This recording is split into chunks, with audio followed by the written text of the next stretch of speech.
The stars were dying. Commander Velix pressed his four-fingered hand against the cold metal wall of the command bridge. Through the viewing port, he watched another world burn. The planet Zarian 7, home to 3 billion Zephyrians, was nothing more than a glowing ember in space. The Void Hunters had arrived 6 hours ago. Now only ash remained. "Sir, we have lost contact with the 4th Fleet," reported Lieutenant Kara, her blue scales shimmering with fear. The young communication officer's voice cracked as she spoke. "That makes 12 fleets destroyed in the past month." Velix closed his eyes. 12 fleets. Each one had contained thousands of ships from 17 different species. The Zephyrian Confederation had stood strong for over 2,000 years. They had ended wars, brought peace to countless worlds, and created a society where different alien races lived together in harmony. But now all of that was crumbling. The Void Hunters had come from the deep space between galaxies. Nobody knew where they came from or why they attacked. They simply appeared, consumed everything living on a planet, and moved on. Their ships were massive black things that looked more grown than built. They moved through space like hungry predators, leaving nothing but dead worlds behind them. "How many refugee ships do we have?" Velix asked. 732 ships, sir. Maybe 4 million people total." Kara paused. "That's all that's left of the outer colonies, 4 million. Out of nearly 200 billion people who had lived in Confederation space just 6 months ago." Velix felt his heart sink. He was a military commander trained for battle and strategy. But how could anyone fight an enemy that destroyed entire fleets without taking a single loss? The bridge doors opened and High Counselor Threnody walked in. The elderly Altarian looked tired. Her normally bright purple skin had turned a dull gray, and her tentacle-like hair hung limp around her shoulders. She carried a small metal device that Velix recognized immediately. "No," he said, stepping back. "Counselor, you cannot be serious." "I am very serious, Commander." Threnody held up the quantum beacon. The device was small, no bigger than a human fist, but it contained technology that the Confederation had banned for over 500 years.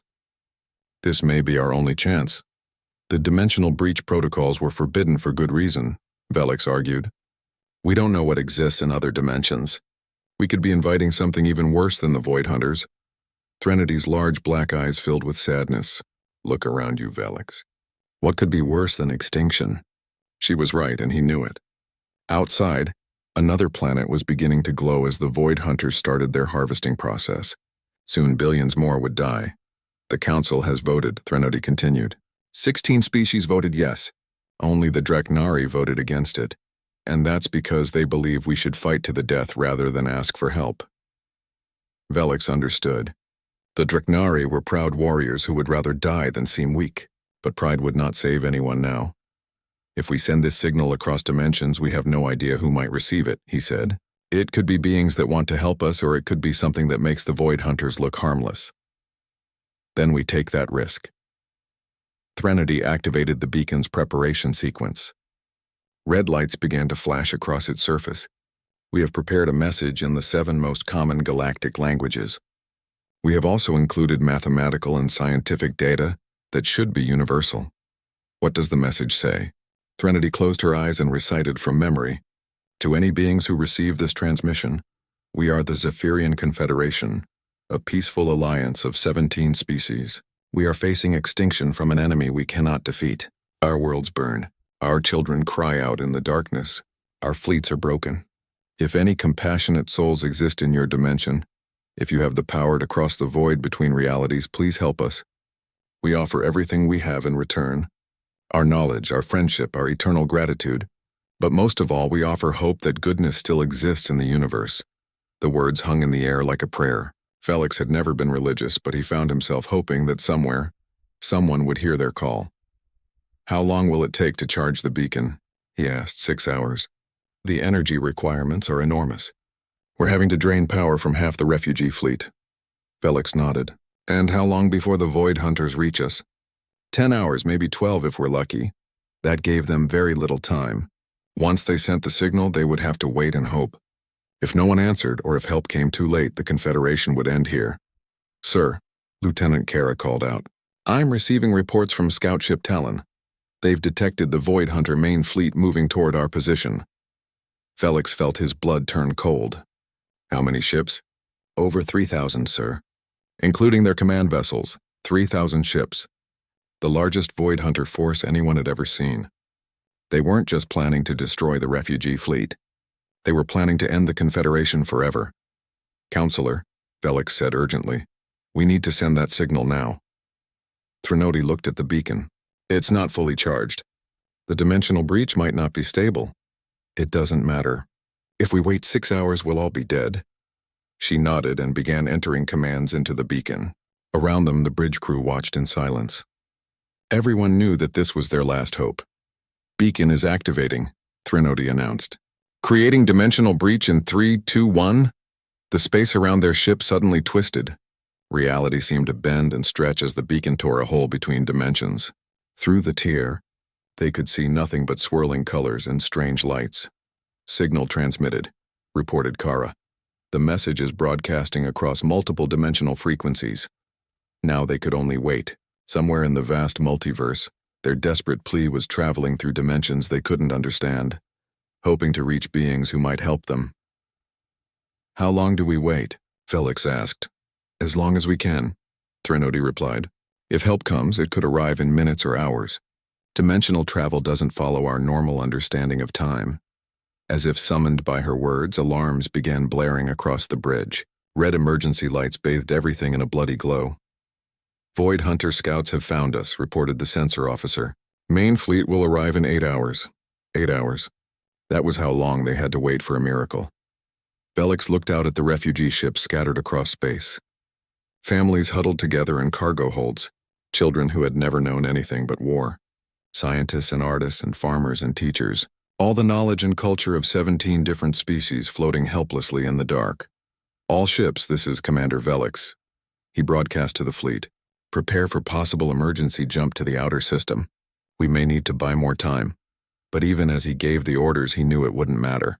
The Void Hunters were faster than any Confederation ship. They would be caught and destroyed, just like all the others. Unless someone heard their call. Unless somewhere in the infinite darkness between dimensions, compassionate souls were listening. Unless hope was more than just a dream. The beacon continued to pulse, sending their message across realities, while behind them, death approached on black wings. Captain Sarah Chen was drinking her 3rd cup of coffee when the universe changed forever. She sat in the command chair of the research vessel Prometheus, watching her crew run routine scans of the asteroid belt near Jupiter. It was supposed to be a quiet mission. Map some rocks, collect some samples, file some reports. Nothing exciting ever happened on research missions. Then Lieutenant Rodriguez looked up from his console with wide eyes. "Captain, I'm picking up something strange on the long-range sensors." "Define strange, Rodriguez. It's like a tear in space, ma'am. About 2 million kilometers off our port side, and something's coming through it." Sarah set down her coffee. In 20 years of space service, she had never heard of anything like that. On screen, the main viewer showed empty space for a moment. Then reality twisted and bent, and suddenly there was a hole in the universe. Swirling colors poured through the gap like liquid light, and with them came a signal. "Captain," called Ensign Park from communications, "we're receiving a transmission. It's coming from that thing. Can you clean it up?" "Working on it now."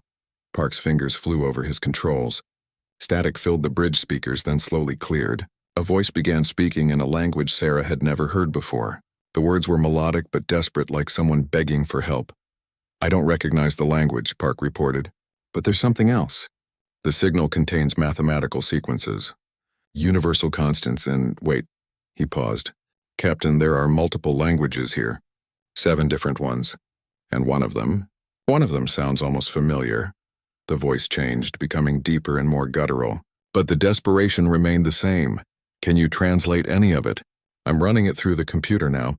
The mathematical data is helping me understand the grammar structure." Park worked for several minutes while the message continued to repeat. Finally, he looked up. "I've got a partial translation, Captain. You're not going to believe this. Try me." Park cleared his throat and read from his screen. "To any beings who receive this transmission, we are the Zephyrian Confederation, a peaceful alliance of 17 species. We are facing extinction from an enemy we cannot defeat. Our worlds burn. Our children cry out in the darkness." Sarah felt her heart skip a beat. 17 species? "That's what it says, ma'am." The message continues. "If any compassionate souls exist in your dimension, If you have the power to cross the void between realities, please help us. We offer everything we have in return. Our knowledge, our friendship, our eternal gratitude. The bridge fell silent. Everyone stared at the swirling dimensional tear on the screen. Somewhere on the other side, alien beings were dying, and they were asking for help. "Captain," Rodriguez said quietly, "this has to be reported to Earth Command immediately." Sarah nodded, but something twisted in her stomach. Earth Command was 3 hours away by faster-than-light communication. Then there would be committees and meetings and debates. Politicians would argue about first contact protocols and military implications.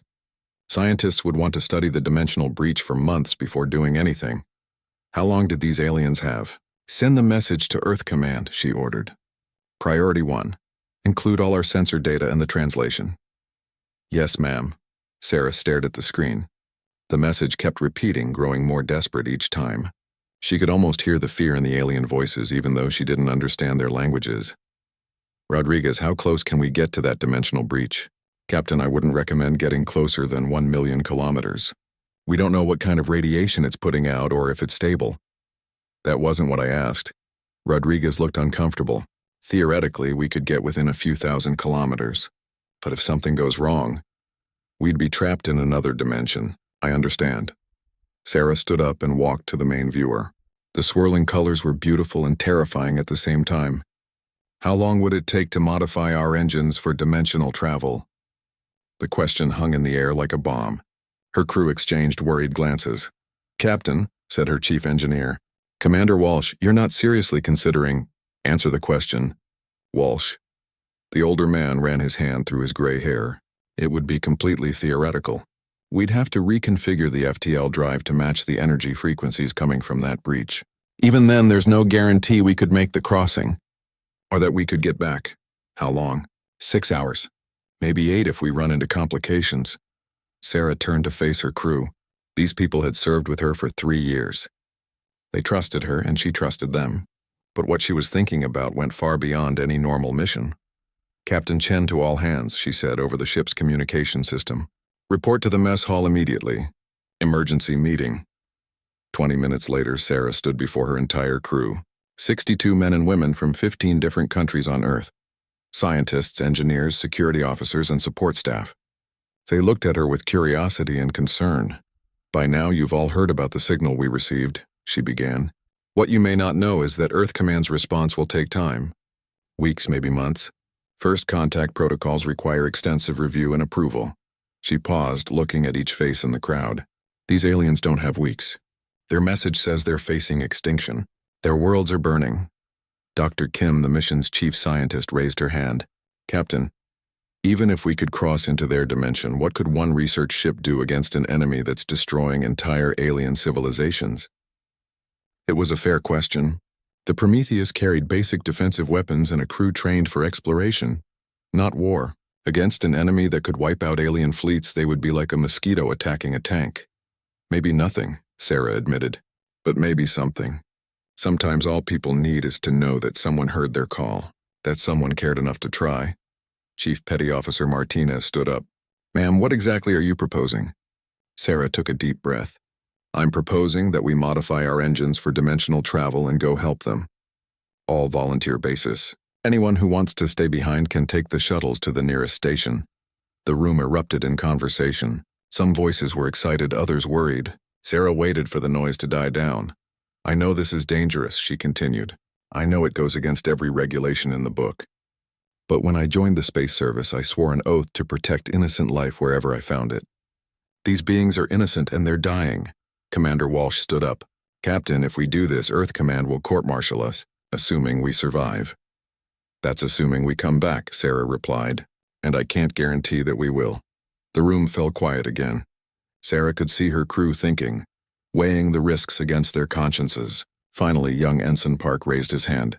"I volunteer, Captain. If someone was attacking Earth and asking for help, I'd want alien beings to care enough to respond." One by one, others began to volunteer. Rodriguez, despite his concerns about regulations. Dr. Kim, driven by scientific curiosity and humanitarian instinct. Walsh, grumbling about crazy captains but unwilling to let his ship go without him. In the end, 58 crew members volunteered. Only 4 chose to take the shuttles to safety. All right, Sarah said.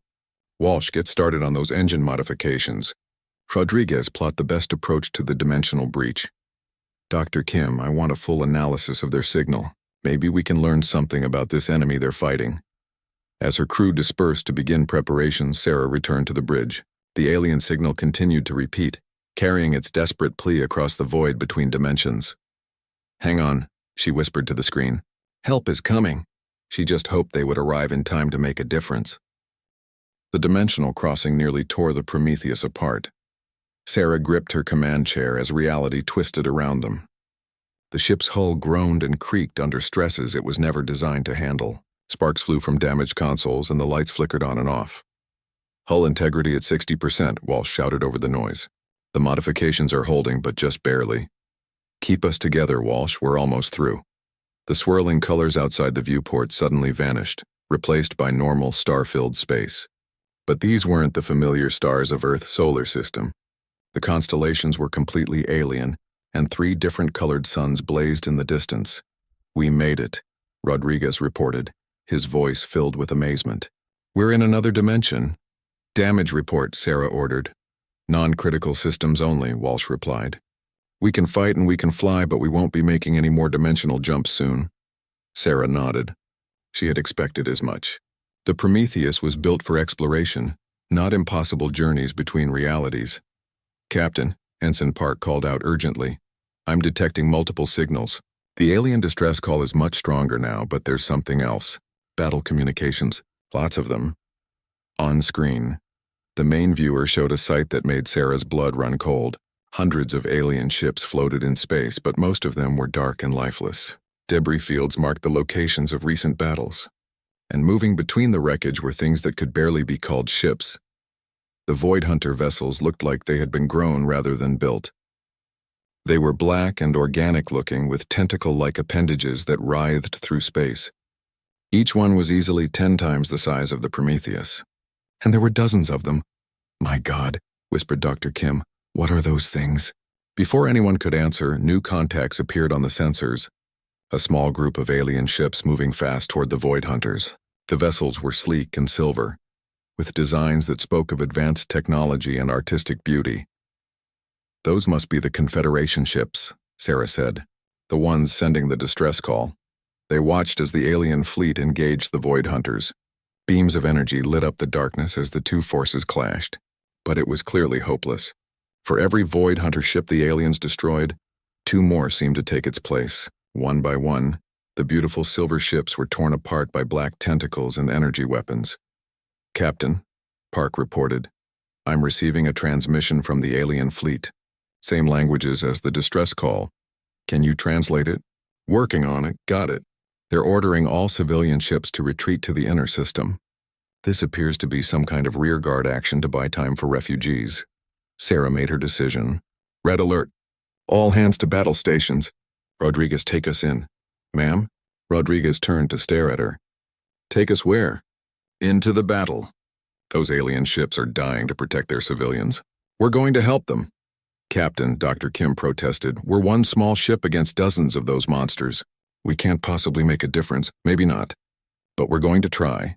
Sarah activated the ship-wide communication system. All hands, this is the captain. We came here to help these aliens, and that's exactly what we're going to do. I know we're outgunned and outnumbered. I know this is dangerous. But those beings out there are fighting and dying for their families. We're going to show them they're not alone. The Prometheus accelerated toward the battle. As they got closer, Sarah could see the individual Void Hunter ships more clearly. They were even more horrible up close. Organic-looking turrets tracked their movement, and she could swear she saw eyes glowing along their hulls. Target the nearest Void Hunter, she ordered. All weapons. The Prometheus opened fire with everything it had. Plasma torpedoes and pulse cannons struck the alien monster's flank. For a moment, Sarah thought their attack had failed completely. The Void Hunter ship was so massive that their weapons seemed insignificant against it. Then something unexpected happened. The creature's hull began to smoke and spark. Sections of its organic armor peeled away, revealing mechanical components underneath. We heard it, Rodriguez said with surprise. We actually heard it. The Void Hunter ship turned toward them with surprising speed. Tentacles lashed out, trying to grab the Prometheus. Sarah ordered evasive maneuvers, and their smaller ship barely avoided being caught. Their armor is tough, but not perfect, Dr. Kim observed from her science station. Our weapons are designed differently from the aliens. The Void Hunters aren't adapted to our technology. That gave Sarah an idea. Park, can you contact the surviving alien ships? I think so, Captain. The translation program is getting better. Tell them to target the spots where our weapons damage that Void Hunter. Their more powerful weapons might be able to break through where we weakened it. Park transmitted the message. A few seconds later, 3 alien ships changed course and focused their fire on the damaged Void Hunter. Concentrated energy beams struck the weakened sections of armor. The creature writhed and screamed, actually screamed, a sound that came through space somehow, before exploding in a burst of green fire. The remaining Void Hunters suddenly turned their attention to the Prometheus. Sarah realized they had just made themselves the primary target. Incoming! Rodriguez shouted. Energy blasts and grasping tentacles filled the space around their ship. Walsh pushed the engines beyond their limits, spinning and diving through the attack. More than once, Sarah thought they were finished. But then the alien ships began to rally. Seeing that the humans had found a way to hurt the Void Hunters, they started coordinating their attacks with the Prometheus. The human ship would strike first, creating weak points. Then the aliens would finish the job with their heavy weapons. Captain, Park called out, I'm receiving a message from what appears to be the alien flagship. Put it through. A new voice spoke over the communication system. The translation was still rough, but the meaning was clear. Unknown vessels. This is Commander Velix of the Confederation Defense Fleet. We do not know who you are or where you came from, but we are grateful for your help. Be warned, more Void Hunters are approaching. You should retreat while you can. Sarah activated the transmitter. Commander Velix, this is Captain Sarah Chen of the Earth vessel Prometheus. We received your distress call. We're here to help. There was a long pause. Then Velix's voice returned, filled with wonder. You came from another dimension? You heard our call and crossed the void to help us? Yes, and we're not leaving. Another pause. Captain Chen, we are honored by your courage, but our sensors show a massive Void Hunter fleet approaching. Over 2,000 ships. Even with your help, we cannot win this battle. Sarah looked at her tactical display. He was right. The main Void Hunter force was approaching fast, and it was huge. The small combined fleet of human and alien ships couldn't possibly stand against it. Commander Velix, where are your civilian ships? They are fleeing toward the inner system, but they are slow. The cargo vessels and colony ships cannot outrun the Void Hunters. How much time do you need to get them to safety? At least 6 hours, Captain. But we do not have 6 hours. Sarah stared at the approaching enemy fleet on her screen. 2,000 ships against maybe 30 surviving Confederation vessels and 1 human research ship. It was impossible odds unless they weren't trying to win, unless they were just trying to buy time. Commander Velix, I have an idea. It's crazy and dangerous, but it might work. We are listening, Captain Chen. We can't beat 2,000 Void Hunters in a straight fight, but we don't need to beat them. We just need to delay them, and I think I know how. Sarah began explaining her plan. It involved everything she had learned about human military tactics, combined with the new knowledge of Void Hunter weaknesses they had discovered. It was dangerous and desperate and probably impossible. It was also their only chance. Captain, Velix said when she finished, your plan requires someone to make a sacrifice that... I understand, Commander. That's why I'm volunteering. No, another voice interrupted. It was older and spoke with authority. This is High Counselor Threnody. Captain Chen, you have already done more than we could have dreamed. We cannot ask you to sacrifice more in... You're not asking, Counselor. I'm offering. Sarah looked around her bridge at her crew. They all nodded back at her with determination. We came here to help. This is how we help. The plan was set. The combined fleet began moving into position, preparing for the most desperate battle any of them had ever fought. And in the distance, the darkness of the Void Hunter fleet approached, like a tide of death. The Void Hunter main fleet filled space like a living nightmare. Sarah watched the tactical display as wave after wave of black, organic ships poured out of the deep void. 2,000 vessels, each one the size of a city. Their biomechanical hulls writhed with tentacles and weapon pods. In the center of the formation, the command ships loomed like dark mountains, bristling with sensors and guns. My God, whispered Dr. Kim. How did these aliens ever survive against something like that? They didn't, Sarah replied grimly. That's why they called for help. The Confederation fleet had taken position near a large asteroid field, using the rocks for cover. 28 ships were all that remained of what had once been thousands. Their hulls were scarred and patched, their crews exhausted from months of running and fighting. The Prometheus floated among them, tiny compared to even the smallest alien vessel. But Sarah's crew had worked miracles in the past few hours, modifying their weapons and shields using Confederation technology. They were still vastly outgunned, but at least now they might survive more than a few seconds in battle. Captain, Park reported, receiving transmission from Commander Velix. Put him through. The alien commander's voice was steady, but Sarah could hear the weight of responsibility in it. Captain Chen, our civilian fleet has reached the dimensional breach. They are beginning to evacuate to your universe, but the process is slow. We need at least 4 more hours, 4 hours. Against 2,000 Void Hunters, 4 hours might as well be forever. Understood, Commander. Is everyone ready? As ready as we can be. The volunteer ships are in position. Captain, Velix paused. What you are doing? There are no words in any of our languages to express our gratitude. Thank you, Commander. But save the speeches for after we win. Sarah turned to her crew. They had all volunteered for this mission, knowing full well what it might cost them. Rodriguez at his navigation station, his hands steady on the controls. Walsh in engineering, pushing their modified systems beyond all safe limits. Dr. Kim analyzing Void Hunter movement patterns, looking for any advantage they could use. And young Ensign Park, coordinating communications between human and alien forces like he'd been doing it his whole life.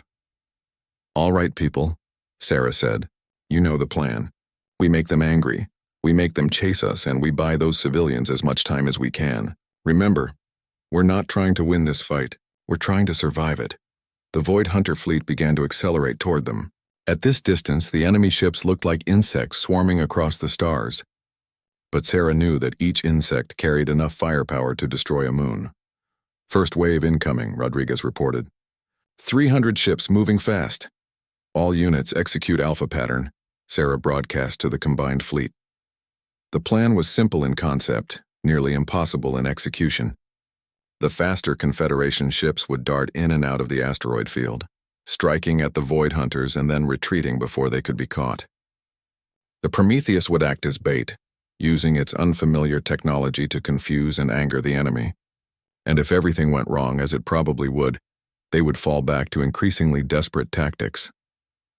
The first Void Hunter wave entered the asteroid field like hungry sharks. Immediately, the Confederation ships struck from ambush positions.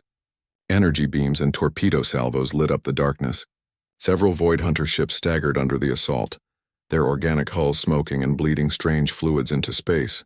But the enemy responded quickly. Tentacles lashed out, grabbing 2 alien ships and crushing them like toys. Bioenergy weapons fired in all directions, turning asteroids into glowing vapor. Our turn, Sarah said. Take us in, Rodriguez.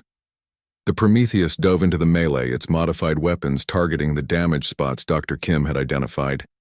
Their attacks were small compared to the Confederation heavy guns, but they seemed to cause the Void Hunters unusual pain. Several of the creature ships actually screamed when hit, their cries somehow transmitting through space. They don't like our technology, Dr. Kim observed. Our weapons use different energy frequencies. It's like we're poisoning them. Good, let's poison them some more. But even with their tactical advantages, the battle was going badly. The Void Hunters were learning, adapting their tactics to counter the ambush attacks. More alien ships died with each exchange, and this was just the first wave. Second wave approaching, Rodriguez announced. 500 ships this time. Sarah made a decision that went against every military manual ever written. All ships new orders. We're going to charge them, Captain. Commander Velix's voice carried surprise and concern. Charge them? That is suicide. Maybe. But if we keep fighting defensively, they'll wear us down bit by bit. We need to do something they don't expect, something crazy enough that it might actually work. Sarah could almost hear Velix thinking. The alien commander had probably studied Void Hunter tactics for years. He knew that charging a superior force was certain death, but he also knew that conventional tactics had already failed. Very well, Captain Chen. We will follow your lead. All ships, form up on the Prometheus. We're going straight at their command group. The combined fleet, 26 alien ships and 1 human vessel, turned and accelerated toward the center of the Void Hunter formation. It was insane. It was desperate. It was exactly the kind of move that no sane military leader would ever attempt, which was why it worked. The Void Hunters had been prepared for hit-and-run attacks, for defensive strategies, for retreating enemies. They were not prepared for a tiny force to charge directly at their most heavily defended ships. For crucial seconds they hesitated, confused by tactics that made no sense. Those seconds gave the charging fleet time to penetrate deep into the enemy formation before the Void Hunters could react properly. "Target their command ship," Sarah ordered. "Everything we have." The massive Void Hunter flagship was larger than any ship Sarah had ever seen. It was less like a vessel and more like a flying city, covered in weapon batteries and sensor arrays. Hundreds of smaller ships clustered around it like pilot fish around a shark. The combined fleet's attack struck the flagship's forward sections. For a moment, Sarah thought their weapons were having no effect at all. The ship was simply too large and too well armored. Then sections of the biomechanical hull began to buckle and collapse. The Prometheus's unique weapon signatures were causing some kind of systemic failure in the creature's biological components. The alien ships followed up with concentrated fire on the weakened areas. The flagship didn't explode. Instead, it seemed to writhe in agony, its tentacles thrashing wildly as internal systems failed. The smaller ships around it began to lose coordination, as if they were connected to the flagship somehow. "We hurt it," Dr. Kim said with amazement. "We actually hurt their command ship, but their success came at a terrible price." The other Void Hunter ships had recovered from their surprise and were closing in from all directions. Energy weapons and grasping tentacles filled space around the tiny fleet. "Hull breach on Deck 3, Walsh reported. "Emergency force fields holding." "Confederation ship Starhawk is down," Park added grimly. "Talon and Windcrest are falling back with heavy damage." They had hurt the enemy, but they couldn't win. There were simply too many Void Hunters, and more were arriving every minute. "Commander Velix," Sarah called over the communication system. "How much more time do the civilians need?" 2 hours, Captain. But we cannot hold for 2 more hours. Sarah looked at her tactical display. The surviving ships of her fleet were scattered and damaged. The Void Hunters were regrouping, preparing to overwhelm them with sheer numbers. 2 hours. It might as well be 2 years, unless... "Commander, I need you to do something for me. Take your ships and fall back to the dimensional breach. Protect the civilian evacuation." "What about you, Captain?" Sarah looked around her bridge one more time. Her crew watched her with trust and determination, ready to follow her into hell if necessary. "We're going to buy you those 2 hours, whatever it takes." She started giving orders for the final phase of her plan, the phase she hadn't told anyone about because she knew they would try to stop her, the phase that would save the aliens and destroy the Prometheus. "You want to do what?" Walsh stared at Sarah like she'd lost her mind. "Turn the Prometheus into a bomb," Sarah repeated calmly. "We overload our fusion reactor and ram it into their flagship. The explosion should take out half their fleet." "Captain," Dr. Kim said carefully, "that's suicide." "For all of us," Sarah nodded. "I know, but it's also the only way to give the civilians enough time to escape." The bridge fell silent, except for the sound of alarms and distant explosions. Outside, the remaining Confederation ships were fighting a desperate retreat toward the dimensional breach. But the Void Hunters were gaining ground with every passing minute. "There has to be another way," Rodriguez protested. "There isn't." Sarah brought up the tactical display. "Look at the numbers. We're down to 18 Confederation ships against 1,500 Void Hunters. Even if we fight perfectly, we can maybe buy another 30 minutes. The civilian evacuation needs 2 hours." She paused, letting that sink in. "But if we take out their command structure, their smaller ships will lose coordination.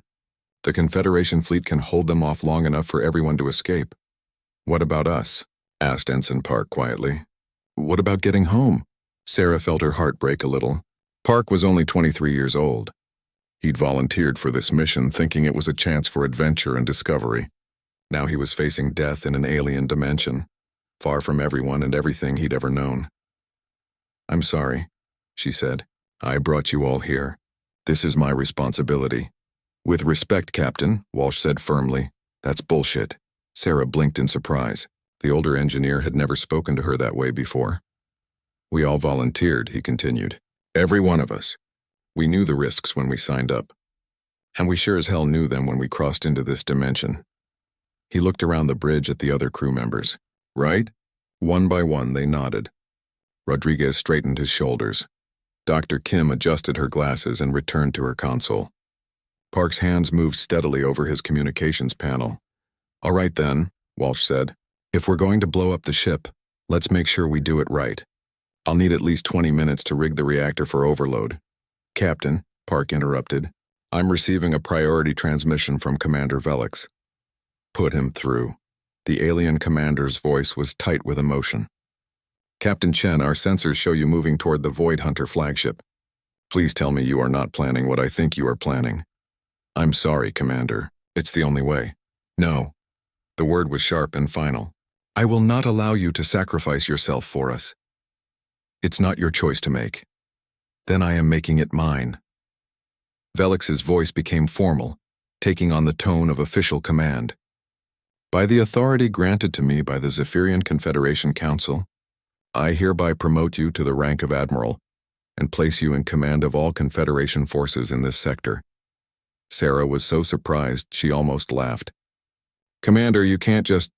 Admiral Chen, I am ordering you to withdraw immediately and take command of the evacuation effort. And I am refusing that order, Commander. There was a long pause. When Velix spoke again, his voice was soft with understanding. You are going to do this no matter what I say, aren't you? Yes, another pause. Then I want you to know something. In all our languages, across all our cultures, we have stories of heroes, beings who sacrifice everything to save others. But those were just stories. We never believed such people could really exist. Sarah felt tears stinging her eyes. Commander, you came from another dimension to help strangers. You are about to die for people you met only hours ago. Captain Chen, Admiral Chen, you are the hero our children will sing songs about for the next 1,000 years. Just make sure their children get to hear those songs, Sarah replied. She closed the channel and turned to her crew. Walsh, how long do you need? 15 minutes to rig the reactor. 5 minutes to get to the flagship. Do it. The next 15 minutes were the longest of Sarah's life. Around them, the battle raged as the Confederation ships fought desperately to buy time. She watched 3 more alien vessels die, their crews sacrificing themselves to protect the fleeing civilians. Finally, Walsh's voice came over the intercom. Reactor charges set, Captain. We're ready. All hands, this is the captain. Sarah activated the ship-wide communications. In 5 minutes, we will ram the Void Hunter flagship. The reactor explosion should destroy most of their fleet and give our allies time to complete the evacuation. She paused, choosing her words carefully. I know this isn't what any of us signed up for when we joined the space service. But sometimes duty calls us to do more than we ever imagined. You have all served with honor. It has been my privilege to be your captain. The Prometheus turned toward the massive Void Hunter flagship and began to accelerate.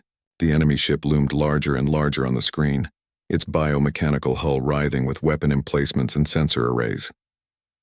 Defensive fire incoming, Rodriguez reported. They've figured out what we're doing. Energy beams and projectile weapons filled space around the Prometheus.